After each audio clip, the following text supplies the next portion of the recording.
Hi everyone, welcome to another week in review. Let's get started on this week's topics. Of course, COVID is a number one thing. It's been a thing for the last 4.5 years, and it has not gone away completely. We're still with this thing. So here are the stats. Everybody needs to get an updated COVID booster shot if you have not got it yet. If you have not even got the vaccine yet, I don't know why we're still having this conversation. Go get the vaccine and still continue to wear your mask. Now, let's get on to the political stuff. So we are basically damn near a month from the election, and things are just getting just crazy and crazier. We had a debate, and it was a VP debate between Governor Tim Walz of Minnesota and James David Bowman, JD Vance. And let's just say somebody got their whole panties in a bunch. Springfield, Ohio does have a large number of Haitian migrants who have legal status, temporary protected status. Well, Margaret, but thank you, Senator. We have so much to get to. Margaret, I think it's important because we're going to turn out of the economy. Thank you, Margaret. The rules were that you. I'm not surprised. If you're lying, of course you're going to get fact checked.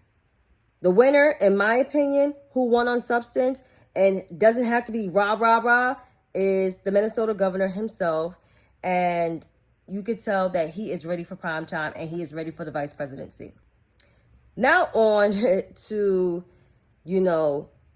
folks campaigning with the vice president. Elizabeth Lynn Cheney, the former congresswoman from Wyoming, the former number 3 Republican in the House, was on the trail with the vice president at the GOP's birthplace, which is in Wisconsin. And she said this. I tell you, I have never voted for a Democrat. But this year, I am proudly casting my vote for Vice President Kamala Harris. Well, she learned her lesson, and she knows now that, she voted for that bum twice, and just realized after voting for him twice and after causing an insurrection that he is a threat to democracy. However, I am gleeful and cheerful that she is voting for a Democrat for the first time. And let's just hope after this that she doesn't, go back to her old ways. I'm just saying. Anyhow, folks like Elizabeth Lynn Cheney and her daddy are supporting Vice President Kamala Harris. But you have some notable Republicans, standard bearer Republicans, who are silent. I have something to say to these three.